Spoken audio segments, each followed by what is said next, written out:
ପଦାରେ ପଡ଼ି ଦାଣ୍ଡରେ ଗଡ଼ିଲାଣି ବିଜେପିର ଭୋଟ ଗଫଲତି। ଭୋଟ ଚୋରି ଉପରେ ଟିପ୍ପଣୀ ଦେଲେଣି ଦେଶର ସର୍ବୋଚ୍ଚ ନ୍ୟାୟାଳୟ।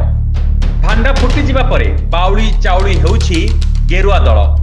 ଇସି ଜରିଆରେ କହୁଛି କାହା ମିଛ।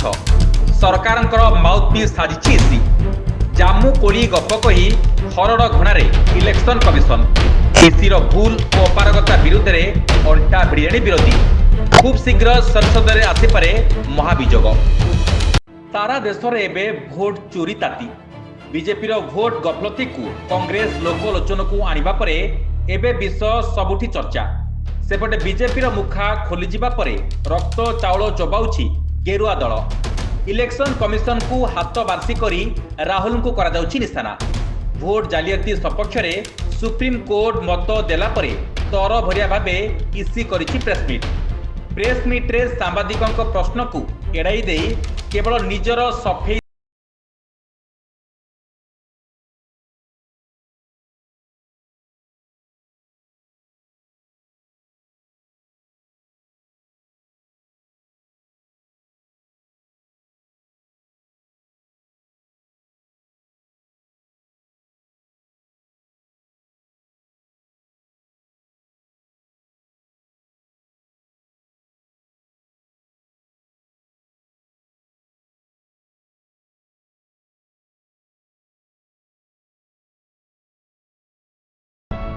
देखो जो भाव विरोधी दल नेता राहुल गांधी इलेक्शन कमिशन उपर जो आक्षेप कर किसी आक्षेप बेबुनियाद नाला या पूरा स्पष्ट भाव समस्त सम्मुखें आनी राहुल गांधी एवं ताकू गुरुत्वर सहित नबार थिला ईसीआई को।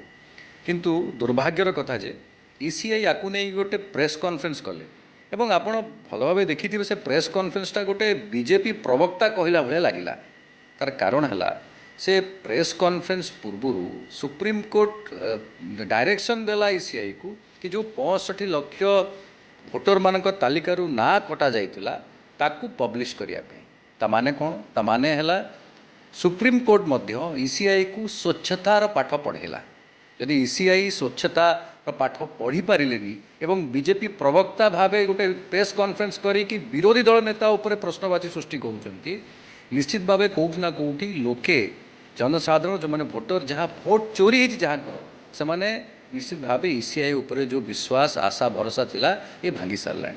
भारत वर्ष में जदि इलेक्शन बा निर्वाचन जो घटुची से निर्वाचन में जदि यही भाव भोट चोरी हम आपण कहतु ताले आम कुआड़ को गति करुचे आम समाज रे जोटी कि डेमोक्रेटिक भारत वर्ष गोटे बृहत राष्ट्र जोटी डेमोक्रेसी अच्छी एवं सेठी जदि यही भाव भोट चोरी हम निर्णय जदि आगुरी निर्धारित हो जितब किए एवं हारिब किए ताहले इलेक्शन मूल्य कौन रहा। संविधान को लेकिन भारत वर्ष एवं ये संविधान हिसाब से चलो भारत वर्ष ना कि कौन सी गोटे ईसीआई प्रेस कॉन्फ्रेंस कि बीजेपी पार्टी सहित सामिल होगी जो भाव इलेक्शन को कि निर्वाचन को जो प्रभावित कर ईसीआई या नहीं कांग्रेस एवं विरोधी दल इंडिया मेंट केबे भी चुप बसब ना या निश्चित भाव लोकलोचन को आनी एवं या लीगल प्रोसेस आनी।